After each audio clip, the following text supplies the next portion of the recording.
Hi, I'm Pat Halpin, and welcome to this special edition of Meet the Leaders, coming to you from the capital of the state of New York, Albany. We've been joined by New York State Senator Phil Boyle, and Senator, I want to welcome you. Happy New Year. Happy New Year to you, Pat. So it's a new session. It's a different day. We've done this before. Yes. And you served in the Assembly. You've served in the Senate. There are now 38 members of the Senate majority who are Democrats. Right. You're a Republican. Give me your sense of how this is going to play out. Yeah.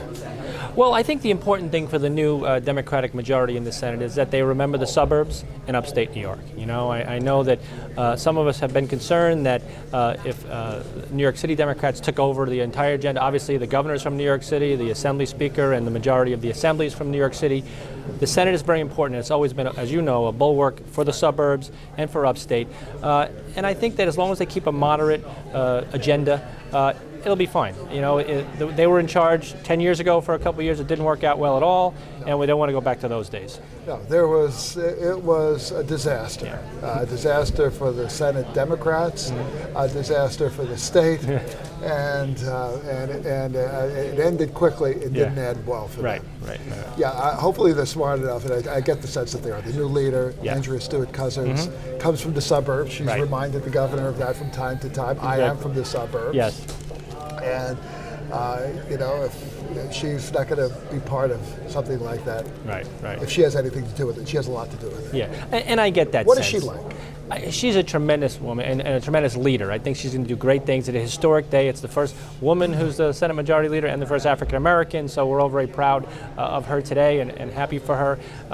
And I think she has the leadership skills to do a good job there. She's going to have a lot of forces coming at her, like asking for favors and and spend on this, spend on that.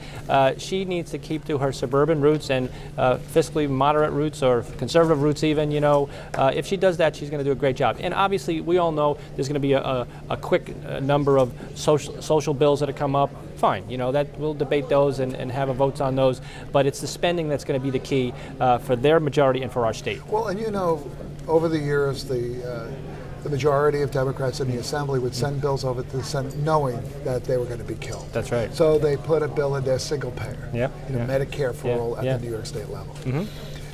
When you get into the details, people have real concerns about that. No question. About doing it on a statewide level. Oh yeah, and it's easy to talk about it in a campaign. Everyone's going to get free health care or Medicare for all. However, when you get down to it, the governor's numbers have said itself. It would almost double the New York State budget. We can nowhere near afford that. And even people who have co-sponsored the bill in the past and supported the bill, suddenly they're like, oh, we need to modify it. And I'm thinking, well, you passed it 7 years in a row in the Assembly. Now, why do you have to modify it now? Because they actually have a chance of doing it, potentially, I guess. That's one of those ones that will have a huge debate. And obviously, the governor himself has said he's opposed to that idea. And, of course, they looked at it very seriously in California. And Governor Brown and others have looked at this and said, we can't do this on a state level. California is even bigger than New York when it comes to government and the economy. So what about some of the other issues that are coming up? Congestion pricing. Bill passed the Assembly last year and went over to the Senate, didn't get approved. Your thoughts on that? I'm not a fan of congestion pricing. I think it would be unfair to my constituents who commute into the city. If you want to do something where you have an equal toll on all the bridges, or figured out a way so whether you're coming from New Jersey or coming from Long Island or coming from upstate, it's equal, that's fine. But I don't like the idea of a certain penalty, if you will, on the commuters that I represent going into Manhattan. Now, as somebody who goes into Manhattan from time to time, I avoid driving in there and will hop on the Long Island Railroad. So the argument for it is it'll encourage more people to take the railroad, which is a lot more convenient and cheaper. But that the MTA needs tens of billions of dollars of capital investment. Otherwise, the deterioration will accelerate. So how do you pay for it if you don't have congestion pricing? Well, there's other revenue sources, and I think it should be more spread out. I just don't like the idea. And even my colleagues from New York City, the outer boroughs, they don't want it because their constituents travel into Manhattan too. I agree. Everyone should use mass transit whenever possible, but we're also talking about trucks coming into the Manhattan. Obviously, there was an effort to do Uber or some of the on-call services and the taxis. That's tied up in court now. So you do a large congestion pricing, and it could go on for years, and nothing's going to happen because it's going to be tied up in the courts. Okay, so let's get down to some of the local things. Yeah. What are your priorities for 2019? Yeah. Obviously, the environment is always at the top of the list, and education. Yeah. Well, one of the things, Pat, I was happy to see, I was named the ranking minority member in the Environmental Conservation Committee. As you know, it's a very important topic to me and where we live out on Long Island. We're going to be working on a bipartisan basis on a lot of these things, keeping the Great South Bay clean or getting it clean and keeping it clean, sewering wherever possible. And the nice thing about it is, because that's a bipartisan issue, the newly elected majority of Democrats, even on Long Island, I've talked to several of them already, and we're going to work together to get it done. And you've got a chair of the Environmental Conservation Committee from Long Beach, so he gets what's happening on the South Shore because he lives it every day, just like you do. Big time, big time. Yeah. So that's one area. The other area that is always a focus is education. Yeah. You know, there was a huge debate, and really it became a big political issue.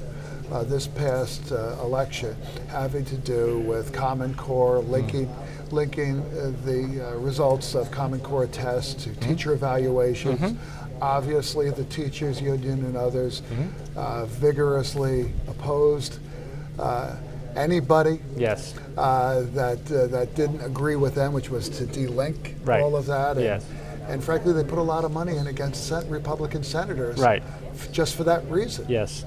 I was happy they didn't do it against me, but I was that's the PPR legislation, which I opposed originally. I was a member of the Assembly. I voted against it. You know, I don't think there should be a linkage. I think that it should teacher evaluation should be done on a local level where it's best and it's cheapest. I had many superintendents tell me we don't want to do a one size fits all for the state. I believe that's going to be something that's going to be overturned or amended very quickly, or reformed. Education funding, as you know, Pat, is going to be a huge issue, though, because the last time the Senate Democrats took over, we lost almost 10% of education funding on Long Island. We cannot have that happen again. Now, the state was in a deep recession at that time. Yes. But the argument was, and I think you're right, is that Long Island took a disproportionate hit. Right. And we don't want to see that, whether it's doing well or doing poorly in the economy. We want our fair share on Long Island, and that's one of the things that we have to work for on a bipartisan basis, the Long Island delegation and the West and the suburbs as well. Okay, Senator, we've run out of time. Thanks so much. Happy New Year. Good seeing you, Pat. Thank you. It's going to be interesting. It sure is. Although Albany's always interesting. Thanks for watching this edition of Meet the Leaders. I'm Pat Halpin. We'll see you next time.